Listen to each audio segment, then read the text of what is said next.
I found myself shivering in the brisk night air, standing outside the house I had worked so hard to buy, now locked out by the very people who claimed to love me. Margaret's cold voice echoed from behind the door. "Grace, this house doesn't belong to you anymore. It's Trevor's home now." My heart ached, but my resolve grew stronger. I knew I had to fight back, not just for myself, but for the future of my unborn child. My name is Grace Thompson, and I am 34 years old. I work as an investment analyst, a career I've poured my heart into, building a life and independence that I'm proud of. It wasn't easy, but after years of hard work, I purchased my dream house in Austin, a stunning $7 million property that symbolized my success. It was my sanctuary until Trevor Harrison, the man I had once loved and trusted, turned my life upside down. Trevor, a 37-year-old software engineer, had swept me off my feet with his charm and intelligence.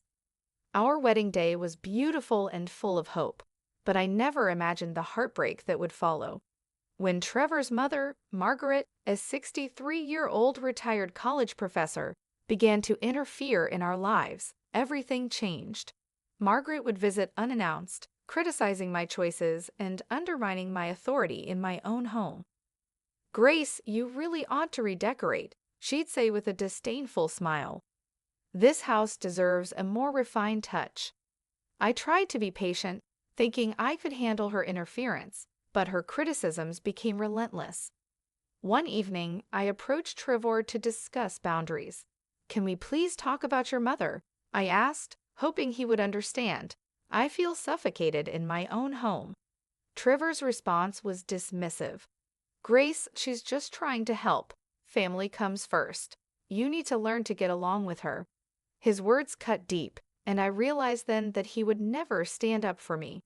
I felt isolated, a stranger in the very place I had worked so hard to call home.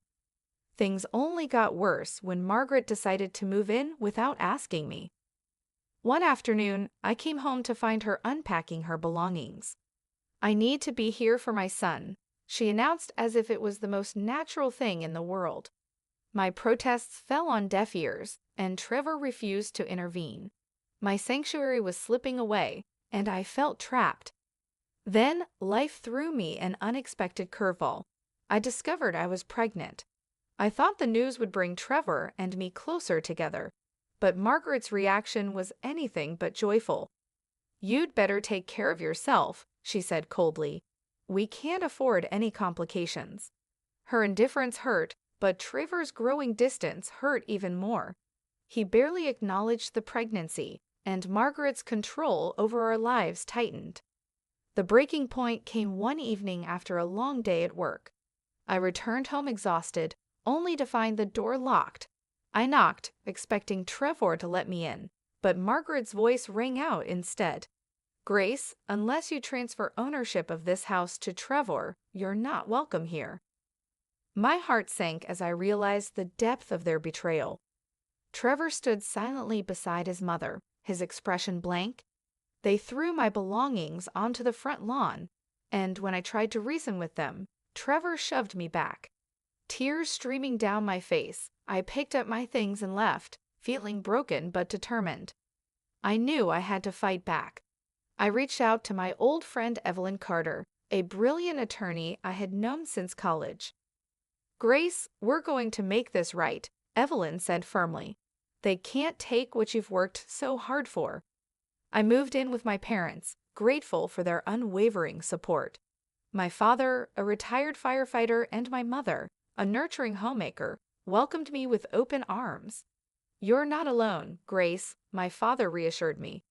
"We'll face this together." Despite their comfort, I felt a deep sense of loss. The house I had built my dreams around was now occupied by people who had betrayed me. But I couldn't let the pain consume me. I had to focus on taking back what was rightfully mine. Evelyn wasted no time. The very next morning, we met in her office to map out a strategy.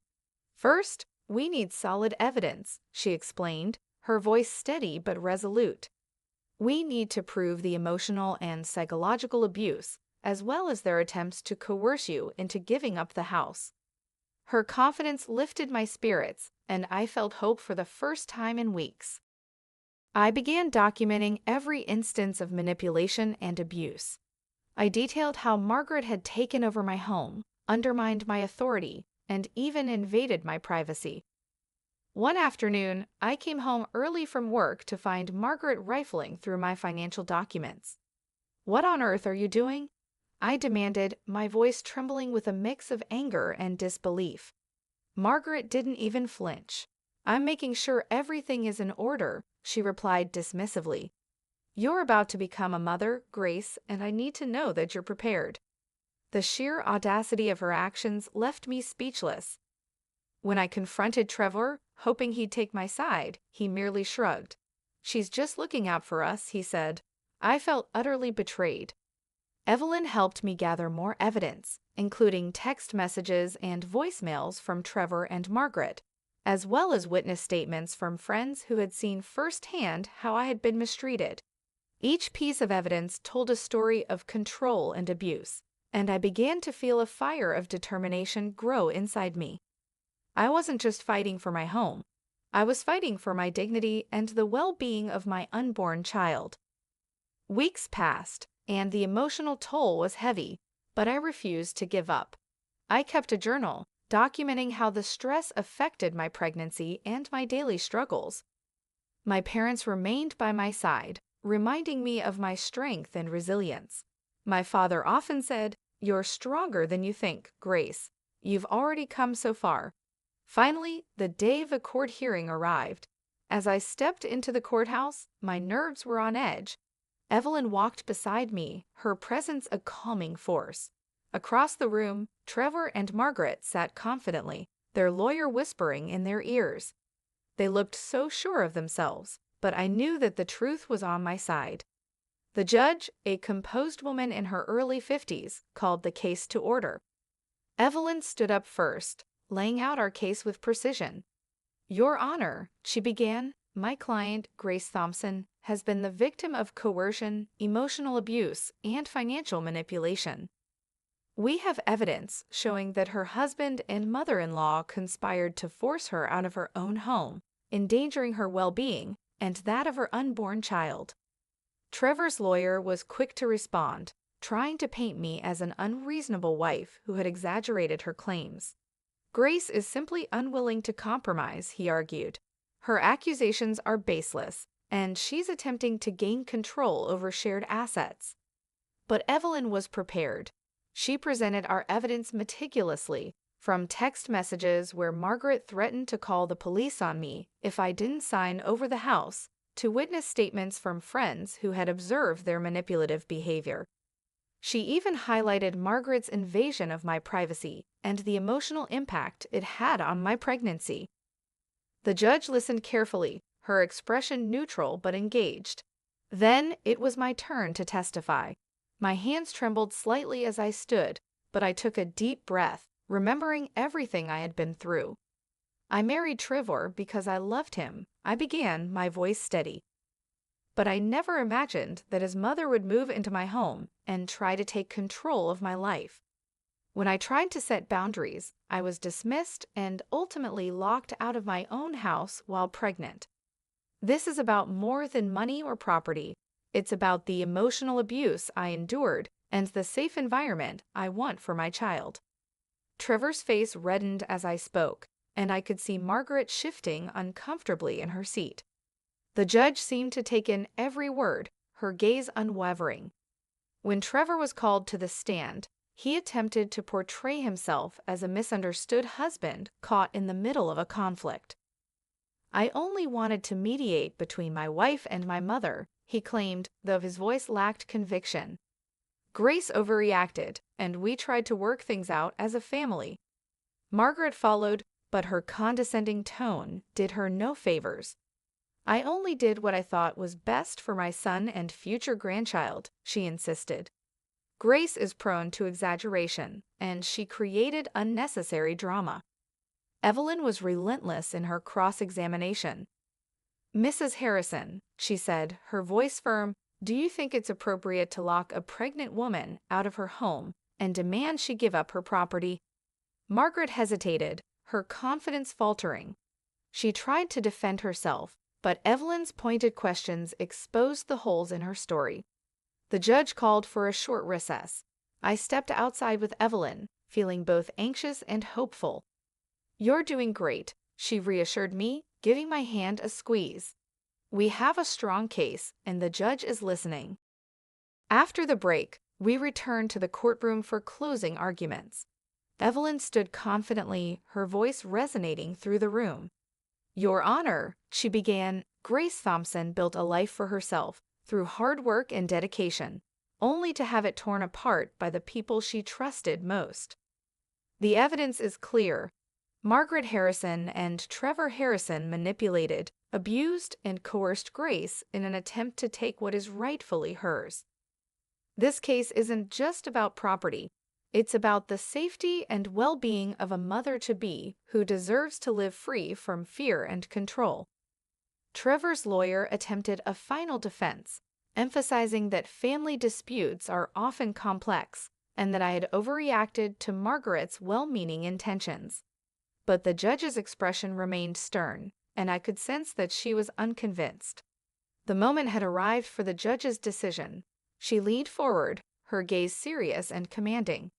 "Based on the evidence presented and the testimonies heard today," she said, her voice steady, "it is evident that Grace Thompson has suffered significant emotional and psychological abuse. The actions of Trevor Harrison and Margaret Harrison were not only manipulative, but also put Ms. Thompson and her unborn child at risk. Therefore, I am granting Ms. Thompson sole ownership of her home and full custody rights of her unborn child." The judge's next words sent a wave of relief through me. Additionally, Mr. Trevor Harrison and Mrs. Margaret Harrison will be required to pay financial penalties. Mr. Harrison is ordered to attend mandatory counseling sessions, and a restraining order will be issued against both defendants to ensure Ms. Thompson's safety. Trevor and Margaret sat in stunned silence. Margaret's previously smug expression had vanished, replaced by shock and disbelief. Trevor looked pale, as if he couldn't believe what was happening. Meanwhile, I felt a rush of emotions: relief, triumph, and a sense of justice. I had won. Evelyn turned to me, her eyes shining with pride. "You did it, Grace," she whispered. "You stood up for yourself, and now you can finally move forward." Tears welled up in my eyes, but they were tears of joy. I had fought for myself and my child, and had emerged victorious. As I left the courtroom, my parents were waiting for me outside. My mother wrapped me in a warm hug, and my father, his eyes glistening, said, "We always knew you had it in you. You're stronger than you realize." In the days that followed, I began the process of rebuilding my life. I moved back into my house, reclaiming it as my sanctuary. With the support of my parents and friends, I transformed the space into a safe, nurturing environment for my baby.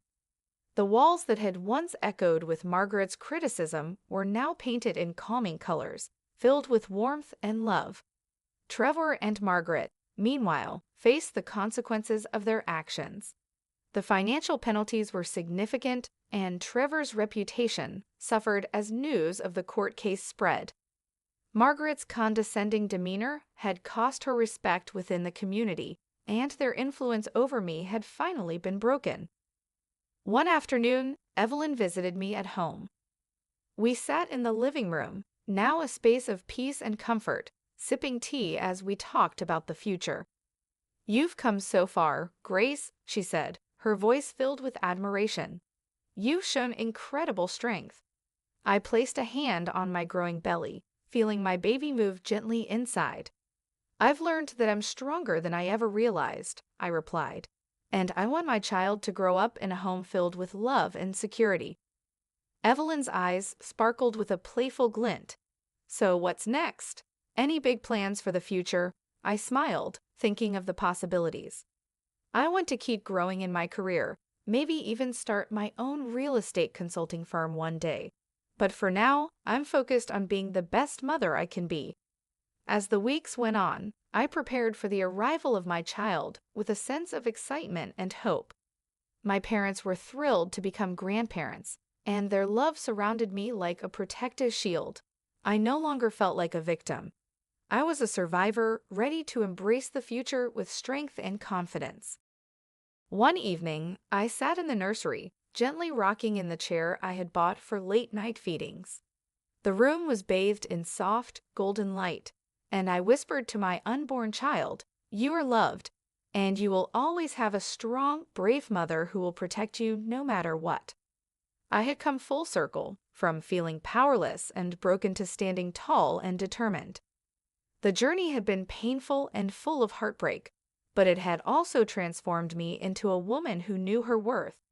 I was ready for whatever came next, confident that I had the strength to face any challenge. Thank you for joining me on this emotional journey. If you enjoyed the story, please give it a like, share your thoughts in the comments, and don't forget to subscribe for more captivating tales. Your support means the world.